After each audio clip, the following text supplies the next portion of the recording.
I'm Joe. Today on Next Level Bullshit, we jump with both feet firmly into New World Order conspiracy theories.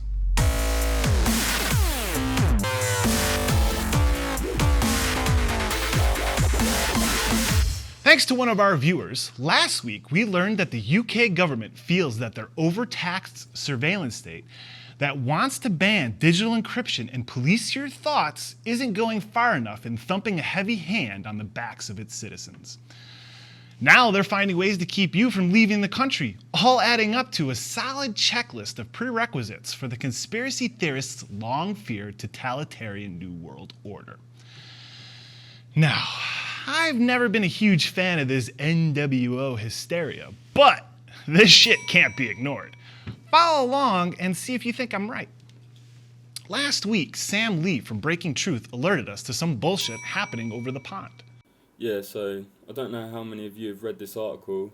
It's called Brits with Unpaid Bills to be Banned from Going on Holiday. I don't know if this is getting much mainstream media coverage. You never know, what stories will and won't. It depends how they spin it. This is how the article starts. Police will be exercising tighter controls over those with unpaid bills attempting to travel overseas.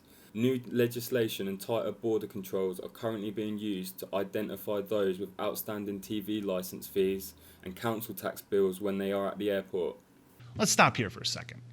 TV license fees for our US viewers is a television tax payment for the reception of broadcast or the possession of a television set. It runs about $300 a year. Sometimes license fees extends to owning a radio or receiving radio broadcasts. The fees fund the BBC much in the same way that some of your US taxes go to the PBS. Council tax bills is the system of taxation used by England, Scotland, and Wales. All right. So now you're up to speed. Let's get into some bullshit.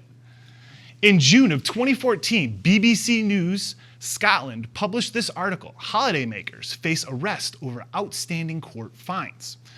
The Scottish Court Service is assisting police across the UK in a bid to catch travellers who have defaulted on payments. Alan Crawford, head of Border Policing Command and Detective Superintendent, said, "If you're intending to go on holiday and have an outstanding fine or warrant, then there is every likelihood you may be stopped, and this could have a serious impact on you and those traveling with you. I would urge anyone who is currently subject to an outstanding fine or warrant and preparing to embark on a trip to address the matter urgently to ensure that you are not inconvenienced and can fully enjoy your break." On January 4th of 2015, the Sunday Post in the UK published this article. If you don't pay your bills, you could be banned from leaving the UK. This got my bullshit radar tingling. The UK government's e-Borders initiative and the Immigration Act of 2014 allow a greater sharing of information between the police and third parties, facilitating more in-depth checks.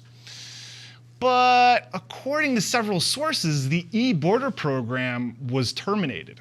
In fact, on Tuesday, March 11th of 2014, Charles Montgomery, Director General of the UK's Border Force, told a meeting of the Home Affairs Select Committee that e-borders has been terminated. But that was a ruse. It wasn't terminated. It was rolled into the Border System program that started in January of 2013.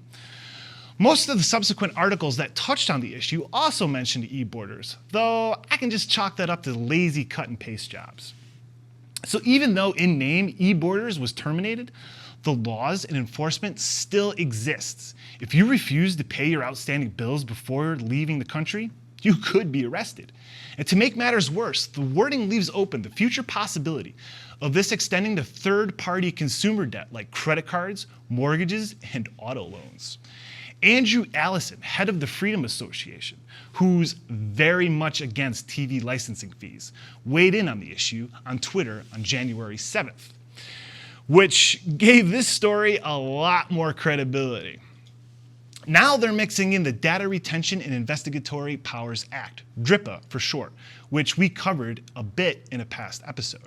Essentially, the purpose of this legislation is to allow security services to continue to have access to phone and internet records of individuals. Theresa May weighed in on DRIPA, saying, "This bill merely preserves the status quo. It does not extend or create any new powers, rights to access, or obligations on communication companies that go beyond those that already exist." All right, the clear combination of excessive draconian surveillance with new tactics to keep you from leaving the country. Last time I checked my conspiracy theorist membership card, those are important components to establishing a totalitarian world order. You Brits need to be really fucking angry about this. As we Americans know, give a little and the government takes a shitload of liberties. And before our complacent, minimally informed American viewers think this is just those crazy Brits being crazy, they probably got the idea from us. That's right. The US government tried to implement something much worse and tried to do it in the most Machiavellian, insidious manner. Back in 2012, Barbara Boxer introduced Senate Bill 1813 to reauthorize federal aid in highway safety construction programs. Seems tame. But, as is typical of dishonest US policymaking, Harry Reid slapped on a shocking amendment, authorizing the State Department to revoke the passport of any US citizen with a tax debt in excess of $50,000. $50,000. That sounds like a lot of money to you and me, but it's not that uncommon for entrepreneurs, small business owners, or sole proprietors to have a tax dispute in that range. And also not uncommon for those more creative and enterprising citizens to not have the resources to properly fight such a tax bill if the IRS is wrong. So this would give the IRS the power to determine who can leave the country and who can't. It passed in the Senate, but thankfully it died in Congress. But the political makeup of the legislative branch of the US government has changed, and you can bet this bullshit in some form will get reconsidered. Back to the UK. If they were making arrests for people who owe court fees, what's stopping the process from morphing to owed TV license fees, owed taxes, speeding fines, and parking tickets, and eventually consumer debt like overdue credit card bills, cell phones, mortgages, and car loans? Should you be going on vacation if you owe people money? Probably not. But lots of people need to leave the country on business trips, paid for by their employer. Wouldn't this put their jobs at risk? Scottish Court Service Chief Operations Officer Cliff Binning said, "Anyone in genuine financial difficulty during the holiday season can contact the fines enforcement officer at their local court to receive advice and assistance on payment plans to get back on track." Fucking brilliant. Payment plans with big interest and penalties too. Yeah, a plan to gouge more money from people who don't have it. So, now you have the full course of bullshit coming out of the UK. Let's bring in Sam Leigh from Breaking Truth to get his take. Sam, thanks for joining us. Tell our US viewers about these TV licensing fees you need to pay over there. Well, basically it's just another way to scam people out of money, because pretty much everyone in the country's got a TV in their room, like in their house, whether they use it or not. Pretty much everyone's got a radio, pretty much everyone's got a computer that has access to television and radio. So they even suspect that you're watching TV, they will hound you until you pay them. Like, they will literally criminalize you for it. If you refuse to pay it, they will criminalize you for it, and you can even go to prison for not paying it. And this is all this money is going to the BBC. So it's totalitarian in nature, isn't it? It's like it's corporations having power over citizens legally, which that's how I see it anyway, and I see that as completely wrong. Are these fees wrapped into something like a cable bill or a separate tax? No, it's something that's it's something that's litigated. It's just litigated. It's like it's written to you separately and enforced by law. Like it's completely separate. It's completely separate. Like you don't even need to pay a TV bill. You can just get Freeview over here, which gives you about 30 odd channels or something like that for free. But obviously it's not free if you've got to pay TV license to BBC, is it? Like, and then they go around. Yeah, this sounds so crazy. This sounds like something out of a George Orwell book. Yeah, they go around with vans with like radar detecting equipment to see who's watching TV in neighborhoods, and they can track down who's watching TV. And obviously some people aren't even watching TV, but they're getting picked up wrong that they are, and they'll come knocking on your door and checking if you've got it's a joke. It's a joke.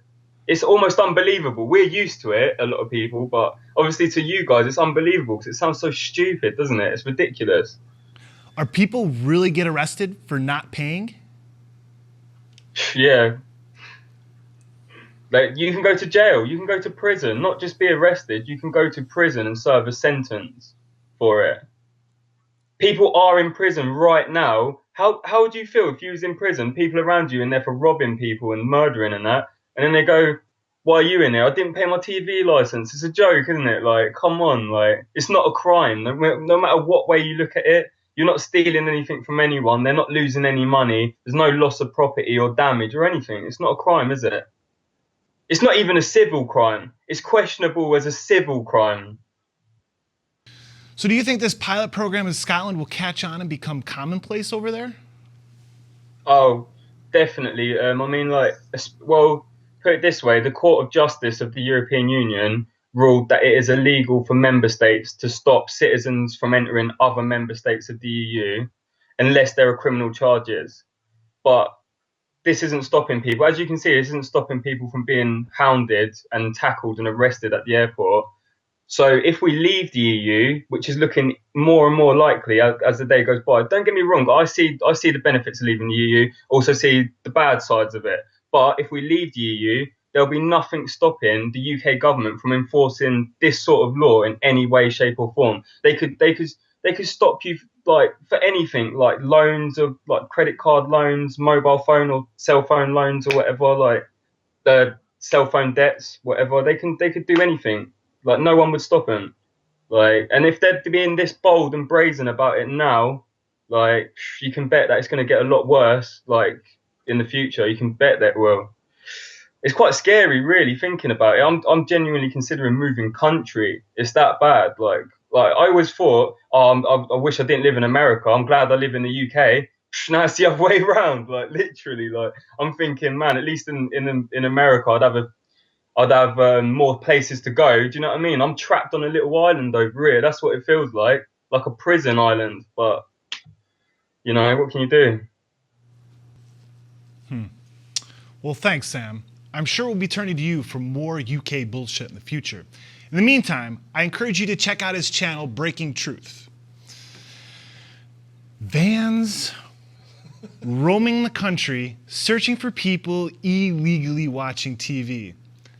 That's like throwing petrol on all the conspiracy flames.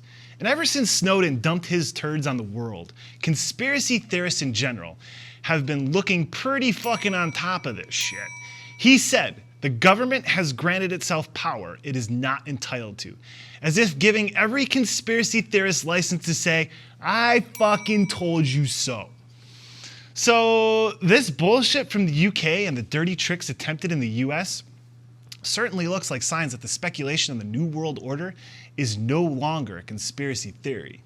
It's a reality. Do you agree or disagree? Let me know in the comments and we'll follow up on any other angles you think we should dig into.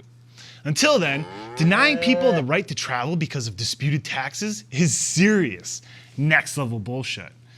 And there it is, 36. I want to thank everyone for watching and participating. Our episode on the anti-vaccination movement got some great comments. Orion Nebula said, good work, NLBS, keep it coming. Fringe topics need more critical thinkers like you. Hirausify said, slow clap. Don't make a decision for your children and everyone they come in contact with if you can't do your own research and find valid sources. Weezilla said, amazing job, man. I can't thank you enough for making this video. Keep it up. Emily Miller said, I never knew about the studies linking age of parents to autism. Just showed me it's always good to step outside the box and open yourself to ideas you might never come to by yourself. I think we may have broken 100. All right. Hooray. That is our first vulgar century. By the time our next show, we will have donated $100 to the Alzheimer's Foundation of America, and we're going to start everything over. Now, if you find something that's bullshit worthy and that we should cover, use hashtag NLBS when you post to any social media site. And if you're really motivated, make me a video, just like my man Sam Leigh did today. If it's really interesting, we'll feature it on a future episode of NLBS. You can also email me anytime at joe@nextlevelbullshit.com.